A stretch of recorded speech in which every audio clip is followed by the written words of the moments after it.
bilanterol, medicamentos de acción larga. Beta 2 abren el bronquio, broncodilatan, pero de una forma preventiva, de mantenimiento, le llamamos. Grave error del colega médico general que de frente le receta pues un beta 2 de acción prolongada, creyendo que eso lo va a mejorar. Pero al final le voy a hacer un hincapié a un punto sobre un fármaco que sí lo ayudaría.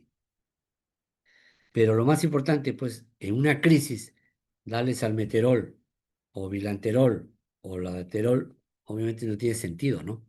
Porque ese paciente está en crisis. Por lo tanto, no va a permitir que mejore rápidamente sus síntomas, por lo menos hasta que llegue la emergencia. En cambio, el formoterol tiene una diferencia. Hay una presentación en el mercado, y eso se han hecho estudios, donde al paciente definitivamente, si lo tratamos en caso de crisis, y eso vamos a verlo al final cuando hagamos la combinación entre corticoides y beta 2, de que es el único fármaco que sí puede sacar de la crisis siempre y cuando esté asociado a un corticoide. Eso lo vamos a ver al final. Estos fármacos en general tienen efecto de larga duración, duran más tiempo, por eso se utilizan cada 12 horas. Nunca se utilizan como tratamiento del asma. Ojo. Además, también se suele utilizar en el EPOC. Eso quiere decir que su efecto puede durar hasta 12 horas, sea para el salmeterol o el formoterol hasta 24 horas. Tenemos el lindacaterol, tenemos el bilanterol, estuvieron un tiempo en el Perú, se fueron, volvieron, pero lo más común es los dos primeros. Muy bien. Hasta acá preguntas, muchachos.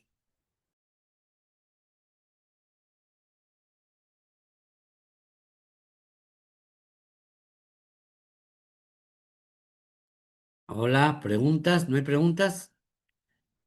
No entiendo. Se supone que son 34, tengo 16. Empezamos 20, se siguen yendo. Ojo, esto tiene nota. Así que quisiera que participe. Son dos seminarios que vamos a hacer ahora. El que no participa ya sabe su nota. ¿Ah? No puede ser que han entrado Doctor, 20 y ahorita tengo 16. doctor, una consulta. Dime. El uso de la teofilina como... Yo sabía que tenía margen terapéutico estrecho, pero en este caso, ¿en qué caso sería? ¿Cuando es resistente el asma o algo así? La teofilina fue uno de los beta 2 sistémicos que aparecieron. En algunas presentaciones ha llegado hasta en ampolla, pero los efectos cardiovasculares son muy intensos. Muy rara vez, casi ya ni se utiliza en estatus asmático, muerte inminente por asma, pero que obliga pues de alguna manera a tener que usarlo, pero no está descrito como parte del manejo. Es cierto que el GINA me parece que al final lo menciona, pero no es del uso diario. Ocasiona muchas taquiarritmias y lo que evitamos es complicarle más la vida al paciente, ¿no? E incluso en EPOC, en pacientes crónicos que no mejoran por su espasmo crónico que suelen tener, a veces se asocia alguna tableta de teofilina, pero hay que saberlo escoger, porque ya les digo, el efecto colateral es muy, muy severo. Fueron los primeros beta 2 que aparecieron, ¿no? Sistémicos. ¿Alguna otra pregunta? A ver, no hay más alumnos, siguen desapareciendo los alumnos. Que un virus se Colorado, los está claro. borrando de la lista. Piero, ¿dónde está Piero? ¿Está Piero o no está Piero? A ver, Piero, cuéntame. Delegado, pásale la voz a tus compañeros, falta la mitad del grupo. ¿Ah? Por ahora Piero, no tengo ninguna ¿preguntas? consulta, doctor. ¿Cómo? Por ahora no tengo ninguna consulta. No, no te entiendo nada. ¿Cómo dices? Que por Por ahora ahora no no tengo tienes ninguna ninguna consulta, consulta. doctor. Estoy en el Ya. carro, disculpe. Ah, bueno, siempre ese es el problema ya. A ver, vamos con quién más está en la línea. Sigamos avanzando, como que van llegando a sus centros y puedan atender esta clase.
Hola, ¿me escuchan? Sí, Sí, doctor, doctor. Sí, se la escucha. Así se fue la señal, entró una llamada. ¿Qué tipo de broncodilatadores anticolinérgicos y glucocorticoides existen? A ver, es cierto que han ido apareciendo nuevos fármacos, sobre todo los anticolinérgicos, y acá es importante saber distinguir si son o no son broncodilatadores. A ver, ¿qué opina la audiencia? A ver, a un alumno que quiera opinar.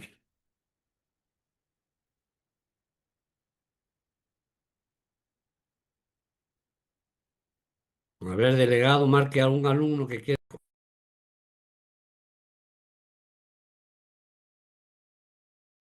¿Qué marca alguno, doctor? A ver. Es un hipatropio, ¿no, doctor?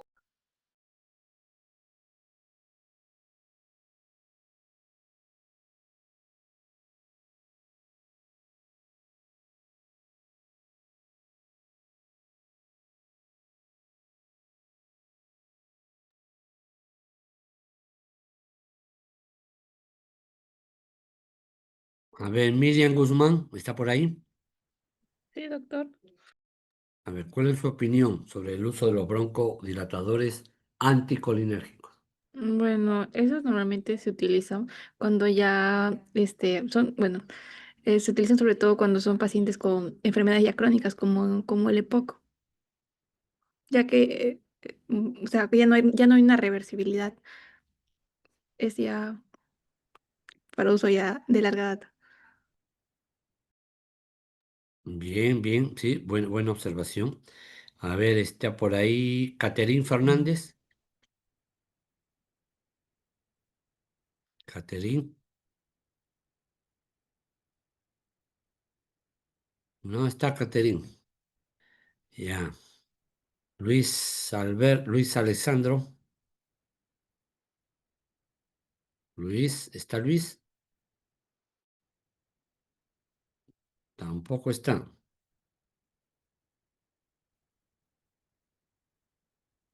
Rodrigo Caballero. sí, doctor, ¿se me escucha? Se escucha de fondo, es que estoy en el carro ahorita. A ver, ¿el ¿Se me delegado escucha? está por ahí o no? Sí, Doctor, ¿se me doctor. escucha? Disculpa. Estoy pasando lista y no veo a nadie. Solo han encendido su Doctor, ¿se me celular. escucha o no se me escucha? Ya, Rodrigo, ¿está ¿Se me Rodrigo? escucha? Sí, Sí, sí, se doctor, le ¿se me escucha? escucha, Ya, Rodrigo. ok. Rodrigo te preguntaba, ¿qué opinas del uso de los anticolinérgicos?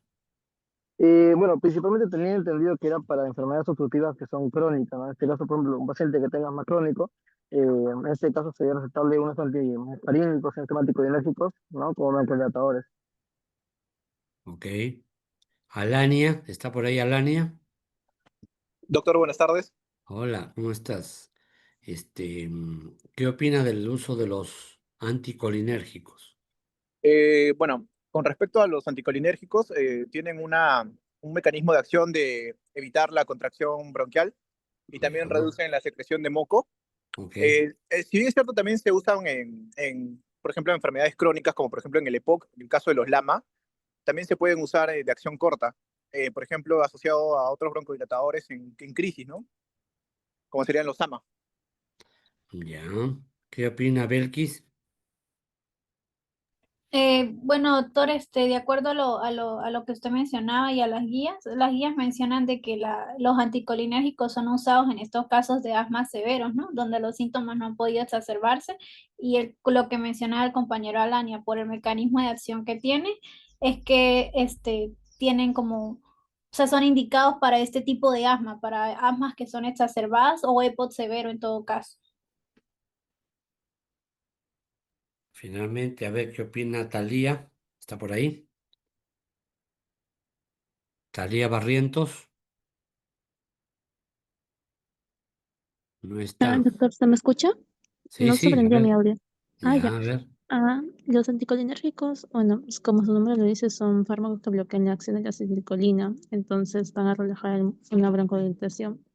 Sobre su uso, bueno, no son los de primera línea, porque también tenemos los ABA, digo, los protagonistas de acción corta para esos casos, exacerbaciones, pero tampoco podemos usarlos muchos, como máximo 3 canisters al año. Ok.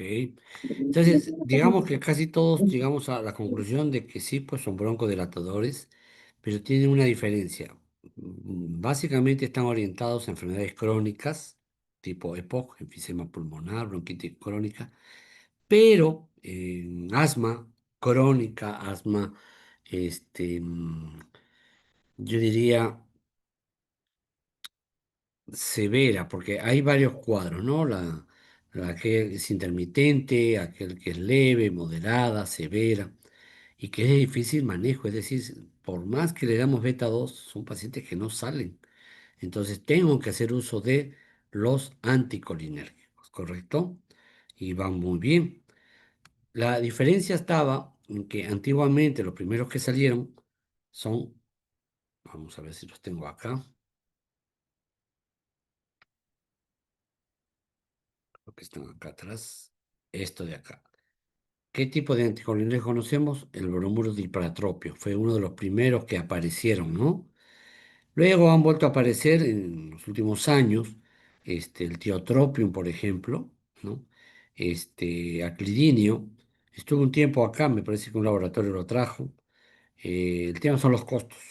Lamentablemente en otros países sí existen, los más modernos, pero los costos sí hace que en el Perú no tengan mucha utilidad, la gente no lo compra. Y finalmente los glucocorticoides inhalados, que tenemos budesonida y fluticasona. Entonces, acordarse que los beta 2 tenemos sus representantes, salbutamol y formoterol, colinérgico y tiotropium. De los corticoides inhalados tenemos ¿cómo se llama este? Salmeterol y fluticasona, que es el corticoide, salmeterol sería el beta 2 y tenemos la budesonida como corticoide inhalado. Muy bien, haciendo un resumen, los broncodilatadores actúan dentro de los primeros minutos, relajan el músculo liso al estimular receptores beta, lo que aumenta el AMP cíclico y evita broncoconstricción. De elección, acuérdense, para las crisis. Salbutamol, fenoterol, albuterol, en otros países con ese nombre. Beta 2 de acción prolongada son aquellos de inicio tardío, pero efecto mayor de 12 horas. Es decir, si yo tengo controlada la crisis, el utilizar este tipo de fármacos nos va a permitir que tengamos una protección de nuestro paciente cada 12 horas. Indicado para asma nocturna, digamos nocturna porque son las crisis que en algunos pacientes suele darles, o el asma inducido por el ejercicio. X persona está controlada, pero comienza a descuidarse porque excede de ejercicios físicos, o no cumple la rutina, se olvida de usar una dosis en la mañana, a veces lo usa en la noche y termina siendo nuevamente crisis, retrocede. Entonces hay que evitar este tipo de cosas utilizando el fármaco preventivo. Ante uso repetido de beta 2 agonista de acción corta, el paciente con dosis alta de corticoides inhalados. Es decir, si yo tengo un paciente que vive utilizando salbutamol, obviamente tenemos que cambiarle la prescripción, ¿no? No puede continuar usando solo salbutamol. Similar frecuencia de efectos colaterales, sí, el beta 2 suele dar ese tipo de acción, pero se ha demostrado que es más tolerable. O sea, el paciente no se queja tanto como darle salbutamol. Pregunto al auditorio, ahora que son 24, han subido, me faltan 10. Jocelyn Torres, ¿está por ahí? Sí, doctor, le escuché a usted y los barrios.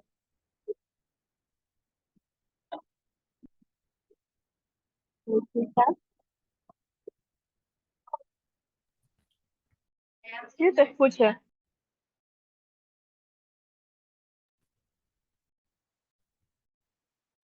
Repito, ¿cuáles serían los efectos colaterales del uso indiscriminado del beta 2?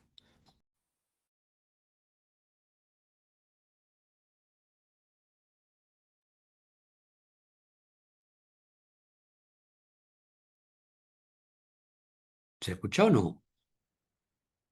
A ver, Sí, Flores, Orozco, oh, perdón, Fiorella Orozco. doctor, disculpe, yo salí un centro que tiene de carro, por eso no puedo responder mucho. Pero Ya, efectos colaterales de todos agonistas podría ser palpitaciones, taquicardia, o inestabilidad, Ya, está bien. o más, como más comunes y entre menos comunes, creo yo, que podría ser alguna alteración cardiovascular Ya, o algún espasmo. ya, correcto. ¿Qué dice Jade Alexandra? Jade Alexandra, Bartolo Delgado. ¿Está? No está. Sí, doctor, sí, sí estoy presente. A ver qué opinas sobre el uso de los beta 2 y Mm, sus efectos colaterales. bueno, podría generar el riesgo de exacerbaciones, ¿no? También a un riesgo en un aumento en la mortalidad relacionada con el asma. También, en cuanto a sus efectos no cardiovasculares, podría presentar taquicardia, palpitaciones, dolor de pecho. También sé que causa temblores o hipopotasemia, hiperglicemia, me parece también. Muy bien.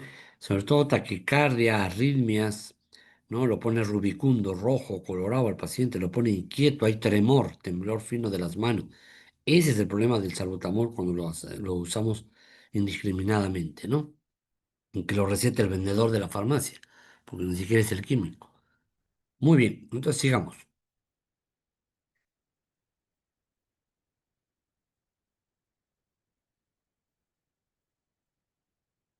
Los glucocorticoides inhalados ejercen su acción al unirse a receptores intracelulares situados en el citoplasma. Básicamente son antiinflamatorios, suprimen la inflamación, aumentando la síntesis de proteínas antiinflamatorias como la interleuquina 10, el inhibidor de factor nuclear, la anexina o el inhibidor de la leucoproteasa. Este es el efecto de los inhaladores glucocorticoides, ¿correcto? Obviamente mejoran los síntomas y la función pulmonar, por eso es que muchos pacientes van a la farmacia y ahí está mal. Ven la meprednisona y se automedican, 50 miligramos. Doctor, estoy de maravilla y se me fueron mis síntomas. Entre comillas se le fueron los síntomas. Está enmascarando el cuadro. El utilizar indiscriminadamente los corticoides lo puede llevar, primero, si es mayor, a una osteoporosis.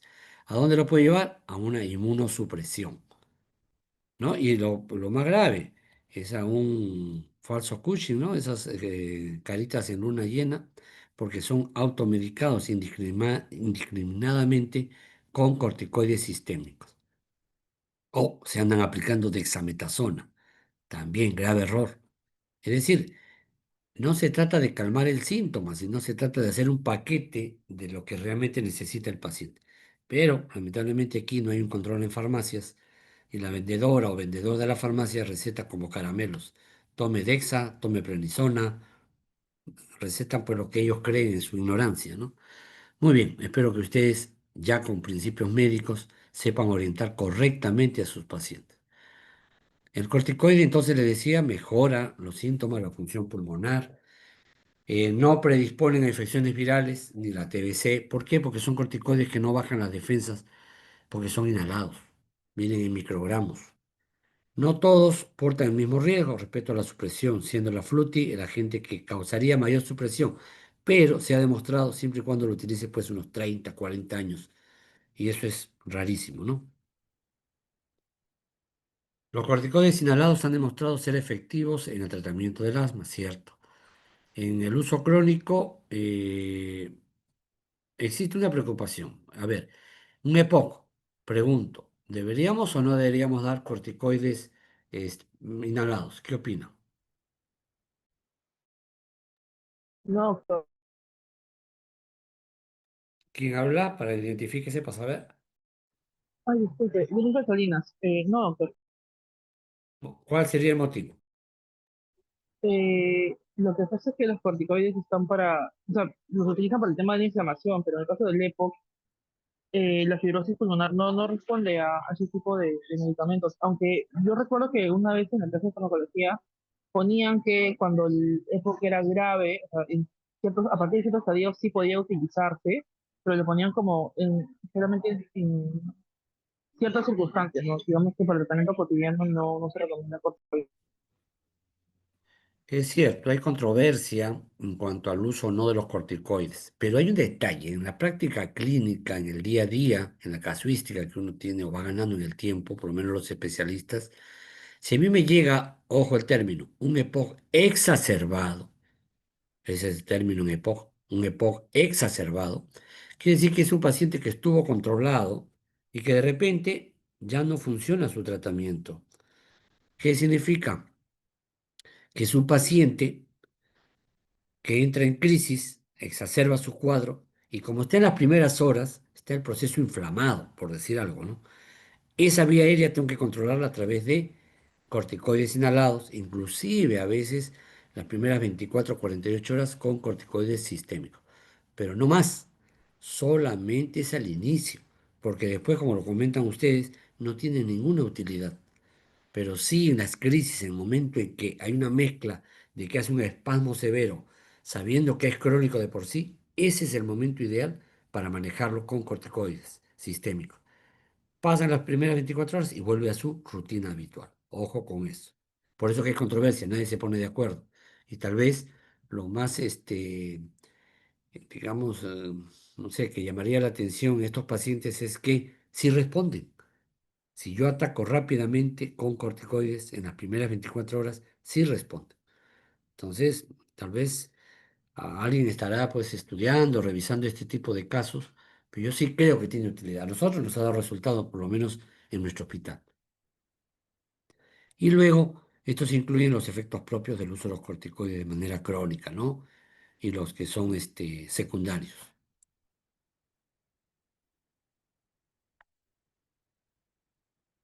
Los inhaladores corticoides, el único gran problema es que si no se suelen utilizar correctamente, y es más, si no lo utilizan con aerocámara, por eso insisto, puede ocurrir candidiasis oral, ¿no? Esas placas blanquecinas en la mucosa, sí, puede haber. Se puede reducir usando espaciadores o aerocámara, enjuagándose la cavidad oral luego de finalizar la inhalación. Sobre todo estoy hablando de los corticoides, ¿ah? Es importante eso, ¿sí? Provocar tos irritativa, es posible reducir este efecto utilizando dispositivos de polvo seco, es otra presentación de los inhaladores, o la disfonía. Pero acá la disfonía tiene que ver mucho con que al momento en que ustedes hacen que el paciente dispare su inhalación, esta no debe ser aspirada, si es con aerocámara, ¿no? No debe ser aspirada con la boca abierta, es decir, aspirar con la boca, no, tiene que ser inhalado. Si usted tiene una aerocámara puesta en cavidad orofaringea y hacen el disparo en el otro extremo, le piden pues al paciente que esta nebulización que ha salido por la aerocámara la inhalen, no que la aspiren.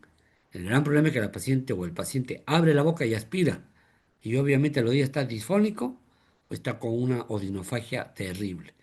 Entonces, eso tiene que corregir desde el primer día que se indica. Cuando usted use su aerocámara, debe ser inhalada, no aspirada. Eso que quede bien claro. Esto habla a grosso modo de los tres tipos de inhaladores que se suelen usar, los beta 2 de acción corta, de acción prolongada, los anticolinérgicos y los corticoides inhalados. Ustedes, en cuanto a la revisión de la farmacología, es un tema que ya lo revisaron en el capítulo correspondiente, pero acá es que sepan distinguir en qué momento se suele utilizar un beta 2 de acción corta, en qué momento de acción prolongada, cuándo asocio un anticolinérgico y cuándo es el momento ideal para usar corticoides. ¿Estamos? Preguntas, dudas. A ver, 3, 4 alumnos, descansamos 5 minutos y empezamos con hemoptisis. Ya son 12:30 porque pueden ir a su otra clase. No hay preguntas, ¿no entendieron o ya se aburrieron? A ver, al azar preguntaré entonces. A ver, Gonzalo Flores, ¿está? Gonzalo Flores, no está Gonzalo Flores. ¿Se escucha? Sí, Sí, doctor. doctor, se le Sí, escucha. no se le Ya. escucha. Entonces la prueba es que Gonzalo no Este, está, solo puso el sí, celular. doctor, acá estoy. Lo Ah, siento. está, ya apareció. A ver, Gonzalo, preguntas. Ah, no, creo que no, doctor. ¿Cómo? ¿Está muy claro o no has entendido nada? ¿Cómo es? Algo tienes que preguntar, pues. para justificar la clase. Mm, A ver, mis alumnos que bueno, pasaron el día de hoy, a ver, no me dejen mal. ¿Dónde está Josué? ¿Está Josué? No. Me Mm, falta que no esté en clase. Doctor, disculpe, hay un compañero creo que quería preguntar algo. A ver, a ver, a ver, ¿quién quiere preguntar? Yo, Nombre y doctor, apellido, nombre y buenas apellido, tardes. pasó. ¿Cómo apellidas? Soy Enríquez Rojas Bryan. A ver, vaya, dime. Sí, mire, justamente con lo que comentó acerca de los corticoides inhalatorios, me quedó un poco en la duda o confusión si se podría utilizar en el EPOC. No le entendí muy bien porque aquí la señal está un poquito complicada. Más bien lo Ya. podría repetir, por favor. Claro, a ver. Le decía que los corticoides inhalados, obviamente su utilidad más frecuente siempre es en asma, y eso está descrito en el GINA y en todas las guías, ¿no? El GEMA de España o en otras guías, la inglesa me parece también. Pero bueno, a lo que a mí me interesa es que ustedes sepan distinguir. A todos los pacientes con broncoespasmo vamos a utilizar corticoides inhalados y sistémicos.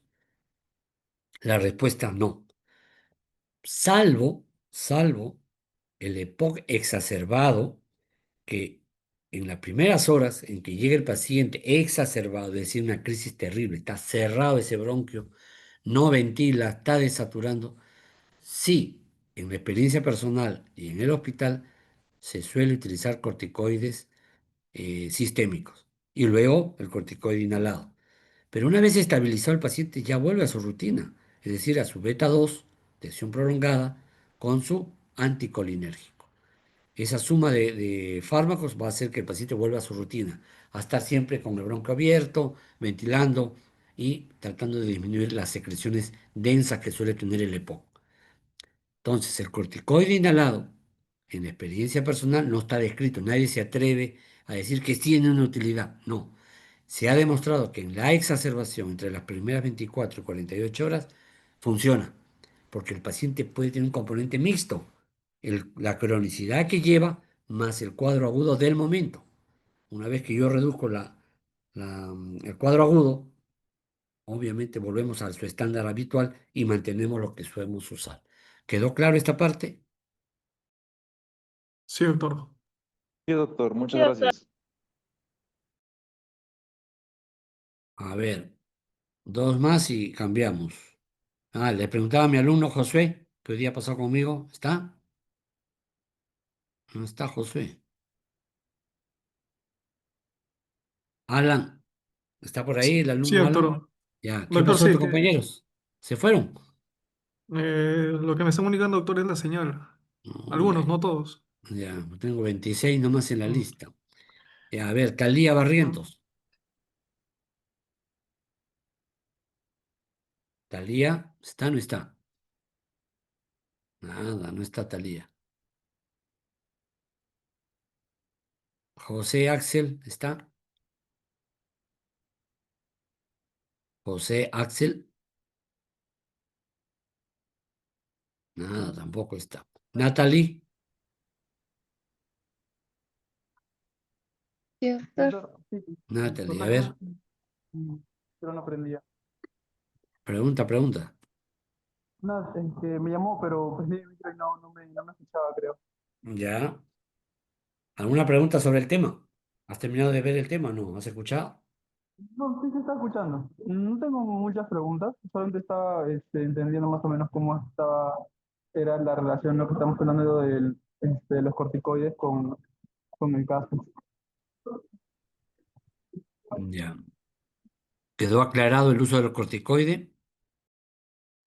Doctor, disculpe, hay una compañera, creo que tiene una consulta más. Ah, sí, vi su mano. Jennifer, Sí, doctor, ¿qué tal? Otra consulta. En el caso de un paciente con EPOC, ¿cómo serían los requerimientos de terapia de oxígeno? O sea, ¿cuáles son los grados que se le deben administrar? Porque imagino que, claro, porque imagino que cuando si hay un exceso también le va a hacer daño, porque el problema que ellos tienen es que no pueden inspirar bien. a ver, en principio, si está exacerbado, es decir, ha entrado en una exacerbación, no es crisis, ojo, crisis es en asma. EPOC exacerbado, insuficiencia respiratoria, ingresa a la emergencia, está saturando, se me ocurre 70, 75, está con un espasmo severo a la ocultación, roncos, sibilantes, desatura, dificultad para expectorar porque tiene una flema densa. Y es un paciente que, bueno, probablemente un poco irregular en el uso de sus inhaladores y por lo tanto te llega exacerbado.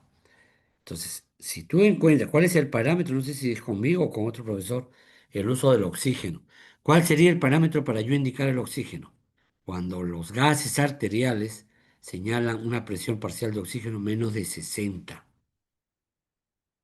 En esos momentos, el paciente requiere un soporte de oxígeno.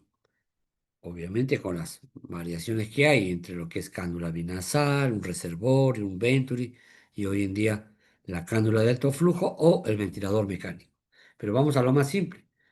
Tú te llega a ti un paciente exacerbado, identificas que es un paciente que suele utilizar inhaladores, que lo se ha descuidado o una infección sobreagregada y que lo ha descompensado, entonces en ese momento tienes que usar oxígeno. Lo que no puedes permitir es que el paciente entre en hipoxemia, porque como consecuencia, paro respiratorio. Entonces ya los gases arteriales, que es la primera medida que se hace en una emergencia, nos está señalando el uso de oxígeno.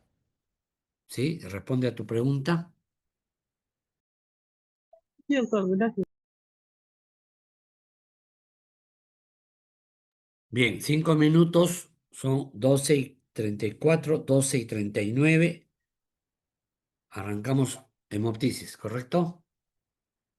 Está bien, doctor. Sí, ¿alguien iba a preguntar? Sí, tengo una pregunta. El tipo de broncodilatador siempre se usa en la prueba de volumen respiratorio para diferenciar entre asma y EPOC. No, no te entendí, Fiorella, no, no te entendí. A ver, repíteme clarito. Sobre el uso de broncodilatadores, siempre se usa la prueba de volumen inspiratorio en un segundo para diferenciar entre asma y EPOC. No, yo lo que les he dicho para diferenciar asma de EPOC está en función de, primero que hablamos justo con el grupo de la mañana.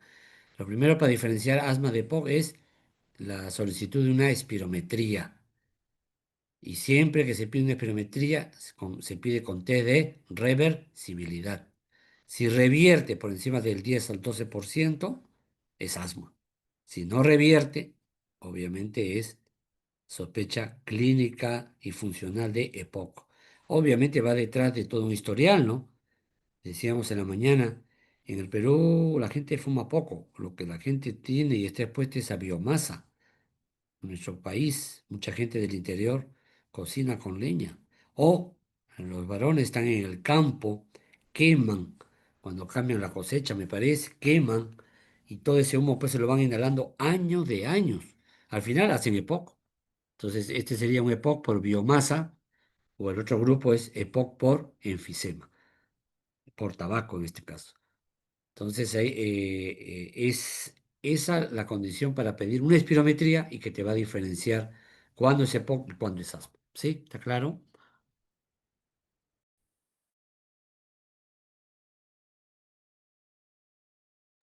Hola, ¿se entendió? Sí, doctor, gracias.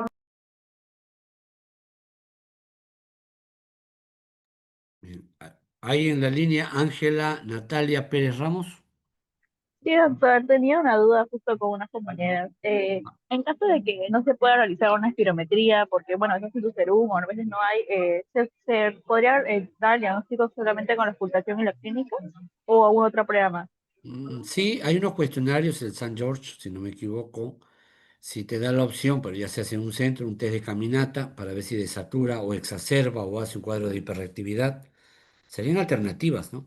Claro, lo ideal es hacer una espirometría, test de reversibilidad, y si quieres medir volúmenes pulmonares, tendrías que solicitar una pleistimografía, ¿no? Eso es lo correcto. Pero tal vez estando lejos, solo, si son sospechas solo clínica, radiológica, no sé, me parece que lo más simple, menos complicado sería un test de caminata. Esa sería una opción. Gracias, doctor. Bien, jóvenes, 5 minutos y volvemos con hemoptisis. Alan, estamos al tanto. Está bien, doctor, listo, en 5 minutos. Ya, dime una cosa, ¿nos vamos a conectar acá mismo o vas a crear otro link? Ah, no, sí, doctor, aquí mismo es. Ya, entonces solamente entramos en receso 5 minutos. Sí, sí, doctor. Ya, listo, listo.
Bien, estamos ya todos para empezar la segunda parte. Sí, doctor. A ver, el tema que quedó pendiente, que es una de las patologías muy frecuentes que van a ver ustedes en la emergencia, es el manejo de la hemoptisis en la emergencia, pues eso lo quería tomar de esa manera. Básicamente, hay una definición, hay una fisiopatología, factores que contribuyen a la misma, cómo lo clasificamos, cuáles son sus causas, cómo lo diagnosticamos diferencialmente y el tratamiento en la emergencia. Se supone que al final de todo esto, por lo menos que quede claro, deben reconocer la diferencia entre hemoptisis y hematemesis, que es digamos, la causa más frecuente de confusión, aprender su clasificación y cuál es la etiología, y aprender en caso de hemoptisis qué hacer cuando llega un paciente sangrando, ¿no? Entonces, la hemoptisis es la eliminación de sangre a través de la glotis y proveniente siempre del árbol laringotraqueo bronquial o de los alvéolos, en hemorragia alveolar, por ejemplo. Es una definición topográfica necesaria para diferenciar otro tipo de sangrado eliminado por la boca. Hematemesis, cuando viene de cavidad gástrica, la gingivorragia, aquellos pacientes que están, por ejemplo, utilizando un exceso de anticoagulante y que su INR está mal controlado, suelen haber sangrados de la cavidad oral a través de la mucosa gingival. O cuando hay una epístasis masiva, ¿no? Y que se deglute y va a salir siempre por la boca. Entonces, sale sangre no necesariamente del árbol bronquial, tiene algunas características. Se presenta en el 20% de los pacientes pulmonares. Es un síntoma de alto impacto. Es sangre roja viva, rutilante.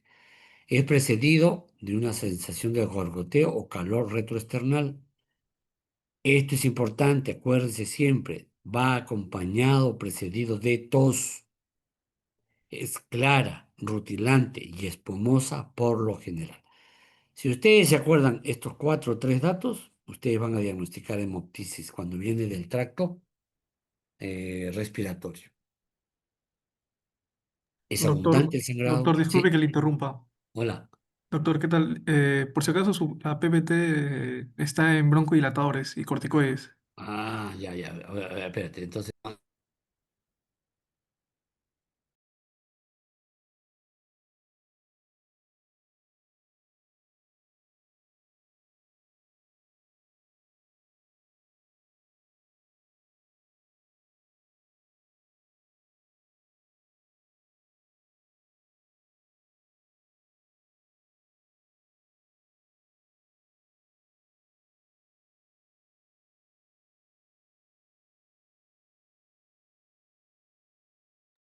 ahora sí, se ve. Sí, se puede visualizar, Sí se doctor. ve, doctor.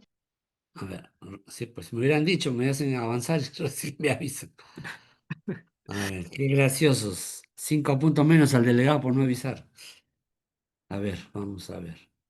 Le decía que el capítulo de hoy es hemoptisis, una de las patologías más frecuentes en nuestra emergencia. Esperemos que todos estos temas podamos resolverlo para que usted tenga una idea clara.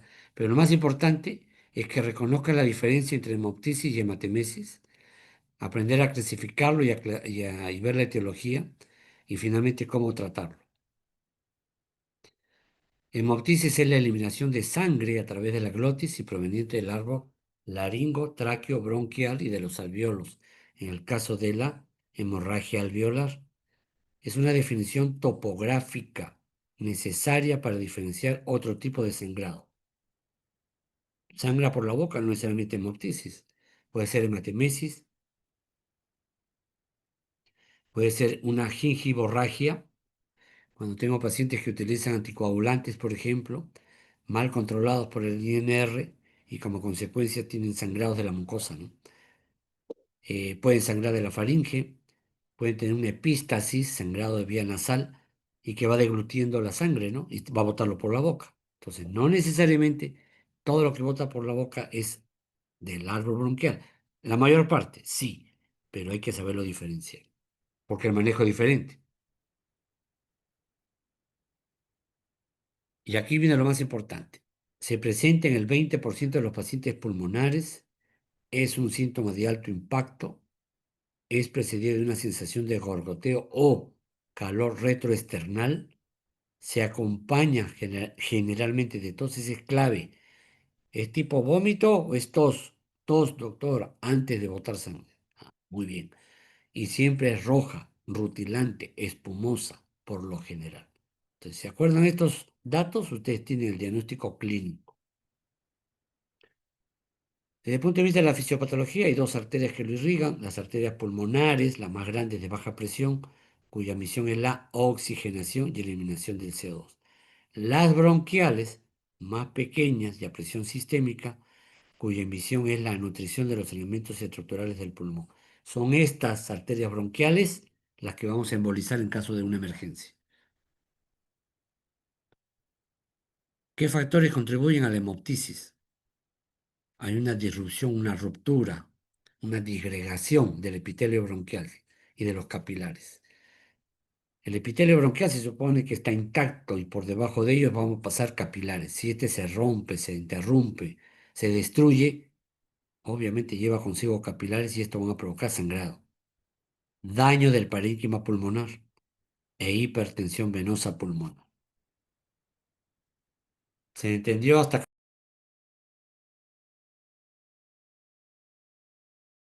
Sí, doctor. A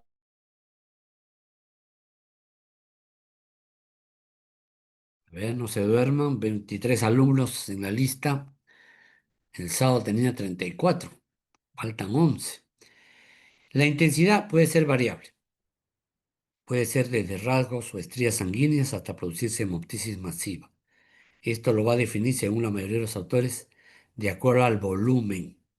Por eso cuando haga una historia y le diga, vengo doctor porque he presentado sangrado, pregunten volumen, porque puede haber sangrado 10 centímetros, 10 mililitros, como haber sangrado medio litro. Obviamente entre uno y otro va a variar. Entonces es importante que ustedes tengan en cuenta eso.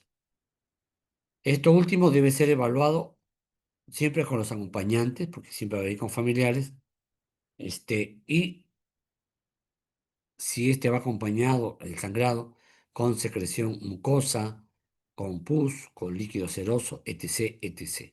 Ejemplo, ¿qué pasaría si me viene un paciente de provincia? ¿Por qué digo de provincia? Porque es lo más común cuando el paciente bota un líquido claro y salado. ¿Alguien me puede decir de qué se trata? Quiste diatético. ¿Perdón? Quiste diatético. Exacto, no quiste diatídico, se llama vómica, Ujú. producido por la ruptura de un quiste datídico, pero va acompañado de sangre porque se ha roto el quiste. Por eso pregunto si está acompañado de líquido. Sí, doctor, he botado sangre, pero acompañado de un líquido al principio blanco, transparente, muy salado y datidosis pulmonar. Clínicamente, ¿eh? Y luego vino el sangrado, se rompió el quiste. Entonces, ojo con eso. O decirme, estoy botando, en un principio he botado sanguinolento y de repente se ha vuelto medio marrón, denso, purulento. Ah, caramba, este es pus. Cuidado con los abscesos pulmonares. ¿Estamos? Muy bien. Luego tenemos la clasificación que puede ser leve, moderada, severa o masiva. Cada uno con su clasificación. Menor de 30, entre 30 y 200, mayor a 200 y mayor a 600. Obviamente el último es inminente de muerte, ¿no?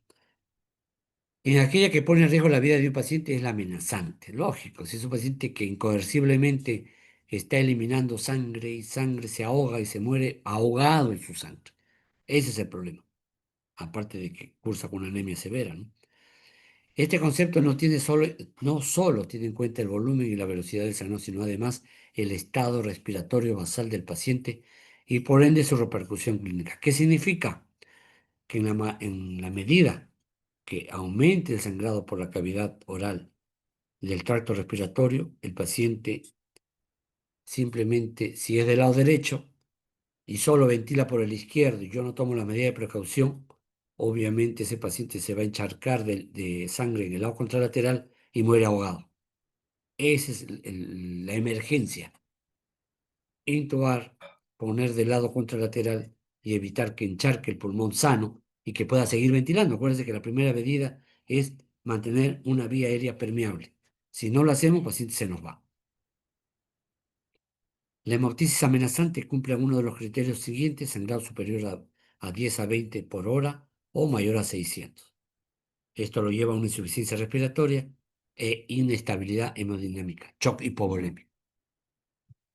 ¿Cuál es la etiología más frecuente? Infecciones. ¿Cuál es la etiología más frecuente? Neoplasias, bronquiectasias, cardiopatías congénitas, tromboembolismo pulmonar, agenesia de la arteria pulmonar, un síndrome de hemorragia pulmonar, un traumatismo.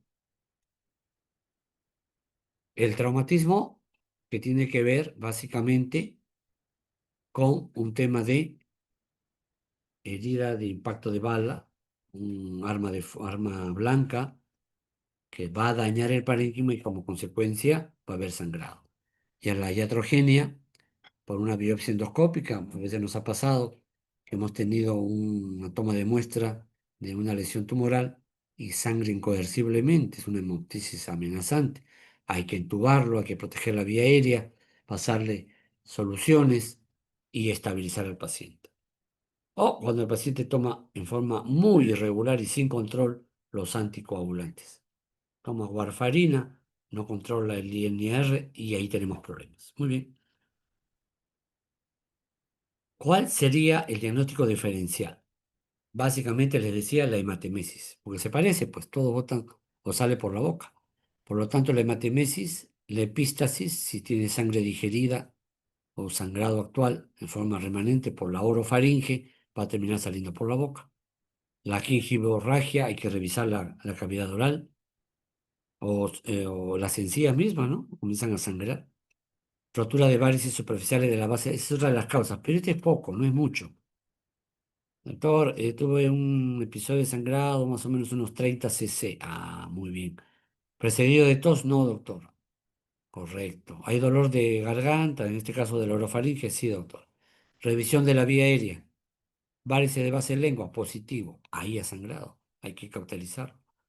O vegetaciones adenoideas o faringitis crónicas. O sea, aquellas que están hiperémicas, muy sangrantes, suelen ocasionar hemoptisis leves. ¿Cuál es el aspecto? Hasta acá. Preguntas que no se me duerman.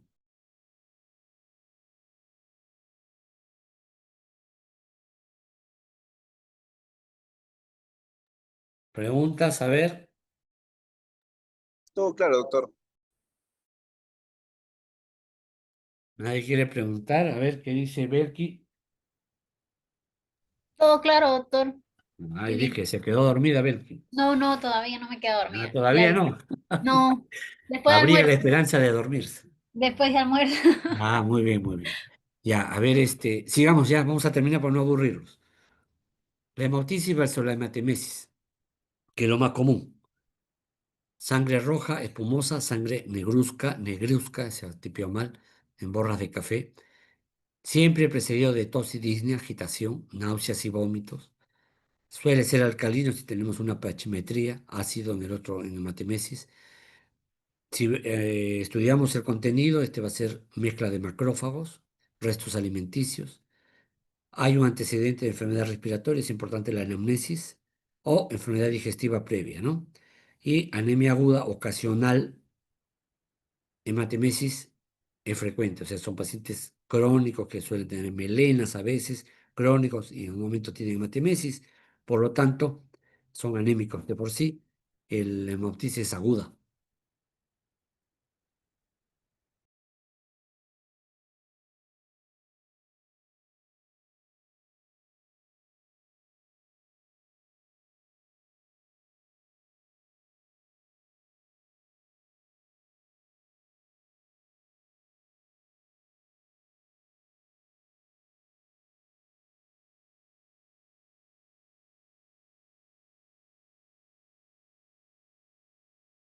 Y acá tenemos las primeras imágenes.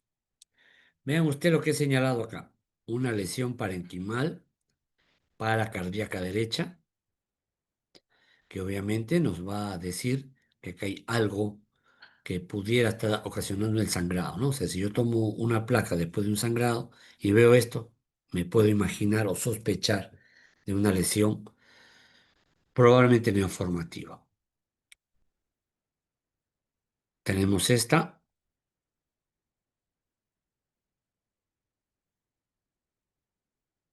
de acá, una neoplasia sugerente de NM pulmonar. En la tuberculosis, ¿qué es lo que le llama la atención? A ver, cualquiera de los alumnos, por eso se ha agrandado la imagen. ¿Qué le llama la atención esa imagen?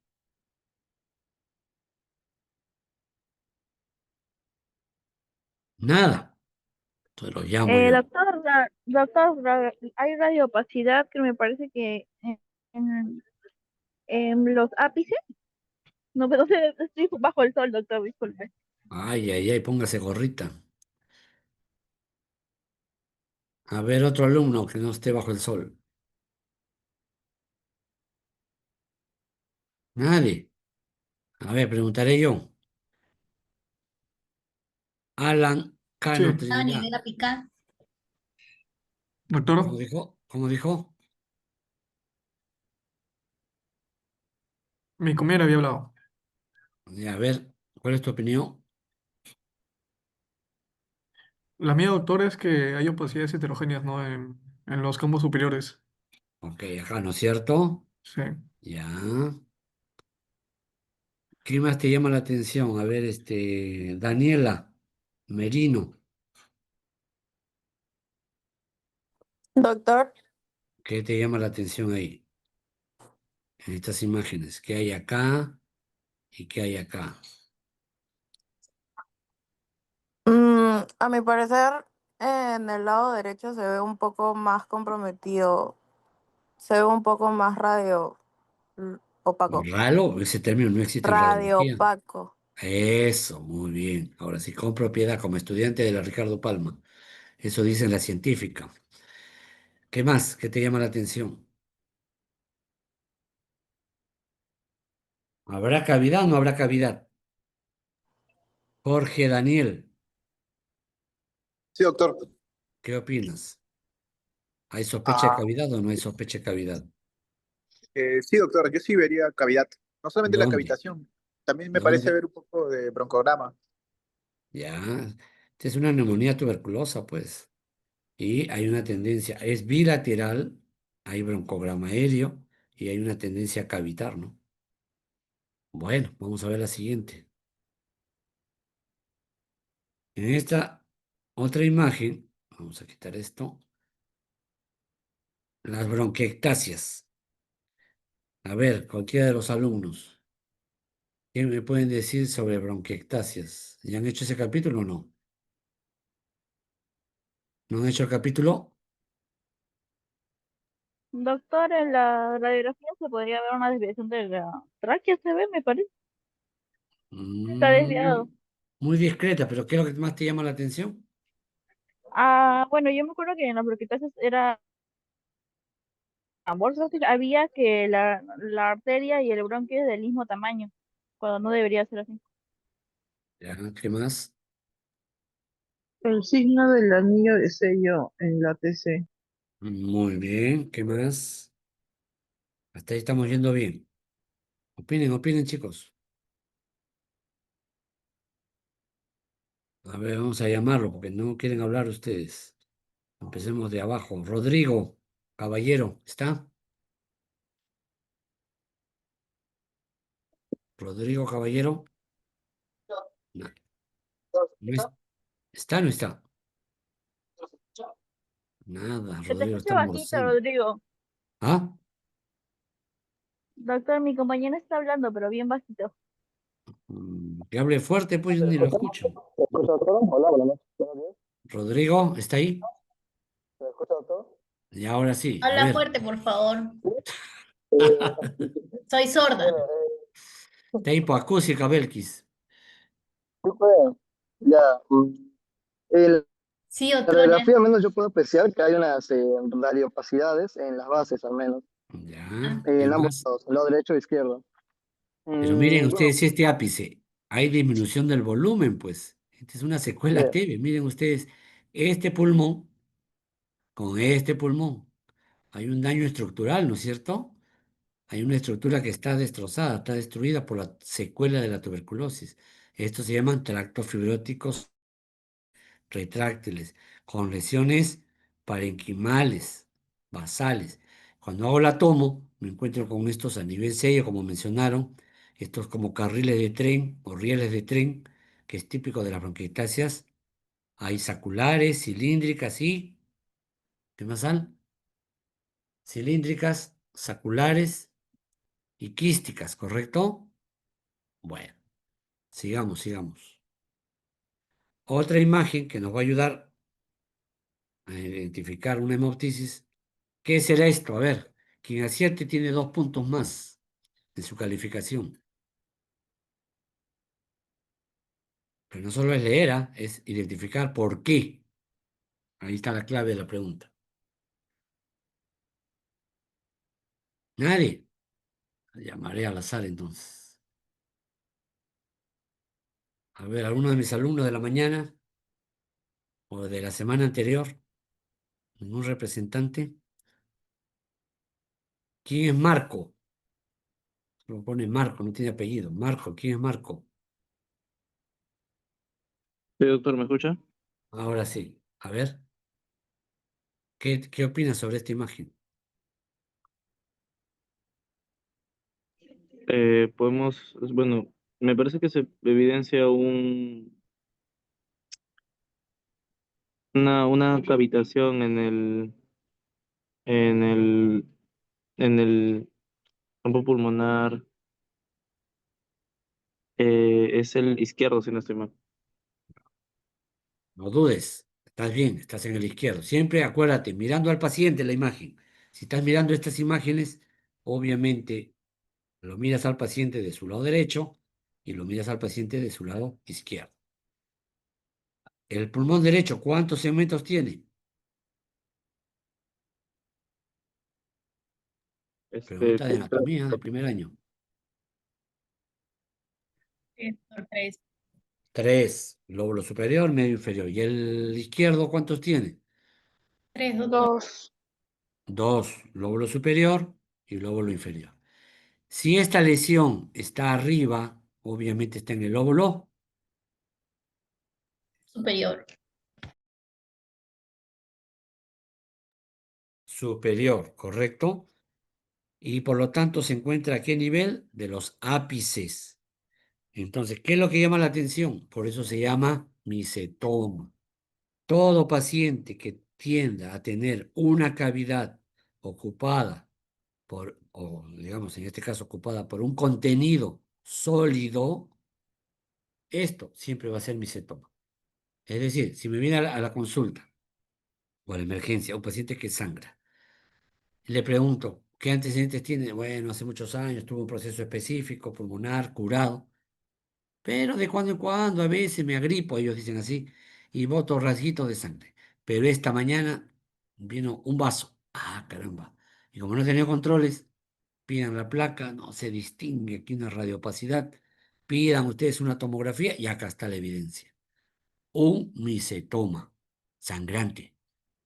Y acuérdense, siempre y cuando sea único, de un solo lado, la conducta siempre es quirúrgica. Micetoma diagnosticado, micetoma operado, siempre y cuando sea único, ¿correcto? Y de un solo lado. No van a poder operar de 2 lados, es imposible. Muy bien. Siguiente imagen. El tratamiento. Ante todo, paciente que acude al servicio de emergencia refiriendo a cuadro de hemoptisis, hay que realizar la siguiente. Obviamente, funciones vitales. Para determinar orden de acción, paciente en hipotensión, que dice que perdió un montón de sangre, o si está presión normal, es una alternativa que nos da tiempo para manejar. Efectivamente, comprobar ustedes como médicos si es hemoptisis. ¿Qué es lo que hace el interno cuando recibe al paciente en la madrugada? Ustedes, pues, son los que van a recibir al paciente. Luego llaman a su residente y a su médico asistente. Pero ustedes en la madrugada están ahí, al pie del cañón, recibiendo al paciente. Y entonces dicen, sí, esto es de acuerdo a la historia, de acuerdo a sus antecedentes, hemoptisis, hematemesis u otra causa. Ojo, ante la posibilidad de TBC u otra enfermedad infectocontagiosa, siempre no olvidarse de las medidas de bioseguridad. Obviamente, el uso de la mascarilla adecuada, 3M. C. Colocación del paciente en la camilla. Si sangra del lado derecho, tendré que ponerlo lateral izquierdo o viceversa, ¿correcto? Muy bien. Porque voy a proteger el pulmón sano. O sea, si sangra del lado derecho, lo pongo del lado donde está sangrando. En este caso, el micetoma estaba en el izquierdo. ¿De dónde lo debo poner? Del lado izquierdo de la lesión, para proteger el pulmón sano, que es el derecho. Siempre oximetría de pulso y oxigenoterapia, hay que proteger al paciente. Según resultados, mínimo una cánula binasal. O sea, reposo absoluto, gases arteriales, placa de pulmón, un hemograma para ver hematocrito, y sobre eso se comienzan a tomar medidas. Siempre proteger la vía aérea. Aspirar la cavidad oral si fuera necesario, ¿no? Algunos llegan medio inconscientes. Y si entra shock trauma, que es el área donde entran primero, si es emergencia, inmediatamente la posibilidad de intubarlo si este sigue aumentando el sangrado y es incontrolable. Simultáneamente hay que colocar siempre una vía, muchachos, siempre una vía, porque si colapsa y hace hipotensión, los vasos van a colapsar y no va a haber chance de nada. Entonces, inmediatamente colocar una vía, colocar oxígeno, reposo y colocar del lado de donde está la lesión. Solicitar, obviamente, un hemograma, grupo es importante, grupo IRH, gases arteriales, ver cómo está el riñón. Siempre yo pido un perfil de coagulación, porque a veces el paciente ni cuenta se da que tomaba anticoagulantes, no lo dice, y el perfil alterado, ese puede ser la causa, ¿no? Reposo absoluto, NPO, cero alimento, hay que proteger, bueno, ranitidina ya no se usa mucho, casi ya no, omeprazol, pantoprazol, es importante tener una vía permeable. Administración de antitusígenos, ¿qué es lo primero que yo debo dar? En nuestro medio tenemos la codeína. Codeína, 30 miligramos, vía endovenosa, lenta, diluida en 100 ml de cloruro de sodio, y se lo vamos pasando. ¿Por qué? Porque cada vez que tosa se forma un coágulo y vuelve a toser, vuelve a sacar el coágulo y sigue sangrando. Acuérdense que son tubos del tracto respiratorio, por el cual sangra, forma coágulo, se taponea, deja de sangrar. Vuelve a toser, vuelve a sangrar. Entonces el antitusígeno cumple esa función, siempre y cuando no exista contraindicación, ¿no?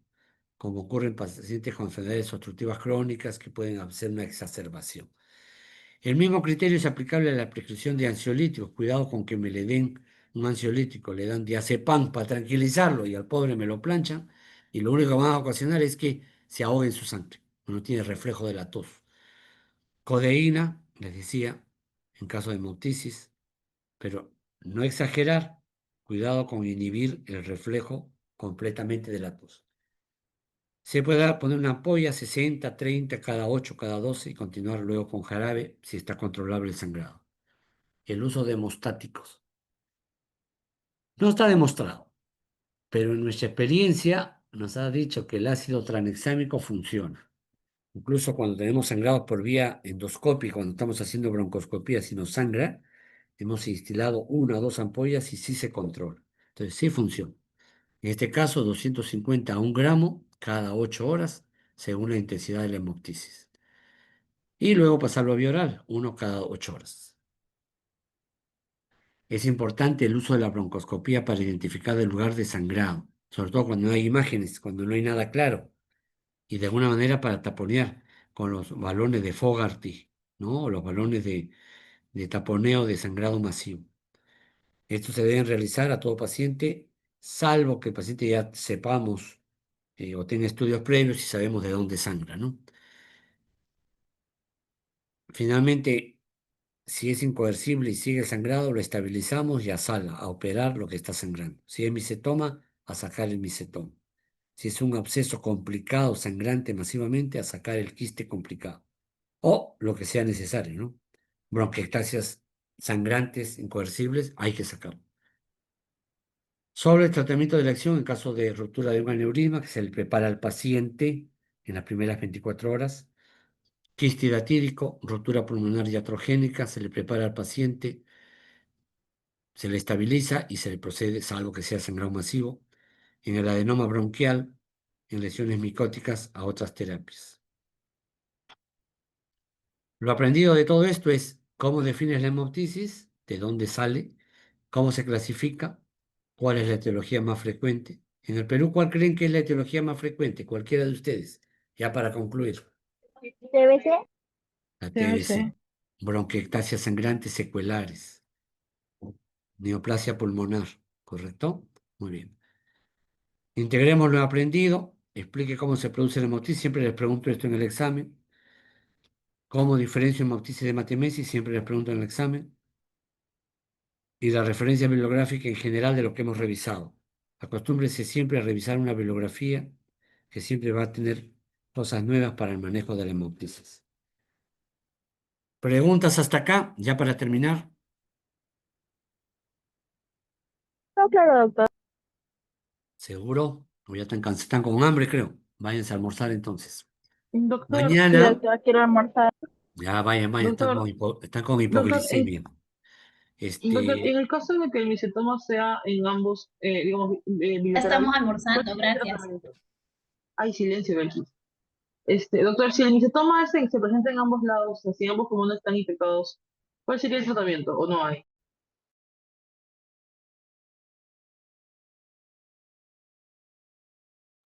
repite, por favor, te escuché entrecortado.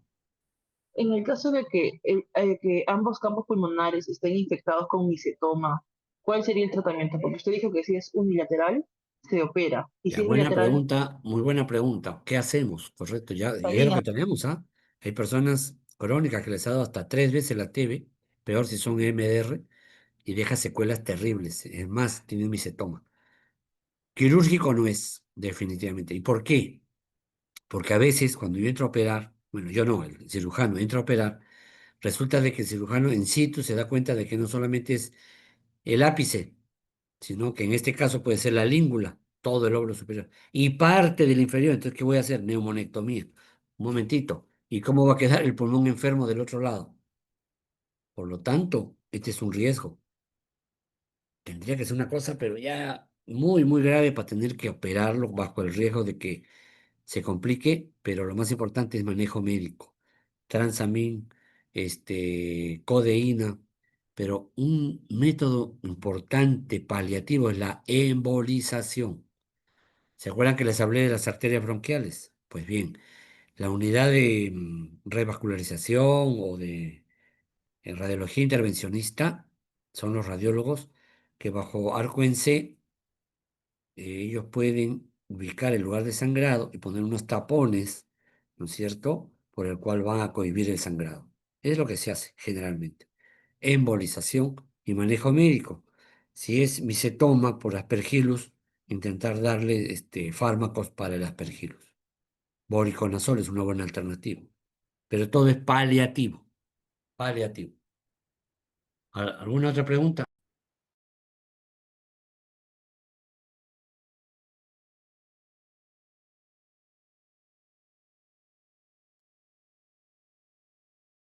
Bueno, veo que ya se han ido algunos alumnos, les Yo no, agradezco doctor. y Muchas estamos gracias. conversando en la siguiente clase conmigo, el seminario, ¿ya? Muchas gracias, muy buenas tardes. Gracias, doctor. Gracias, doctor. Hasta luego. Buenas tardes. Hasta luego, Gracias, hasta doctor. luego. Hasta luego.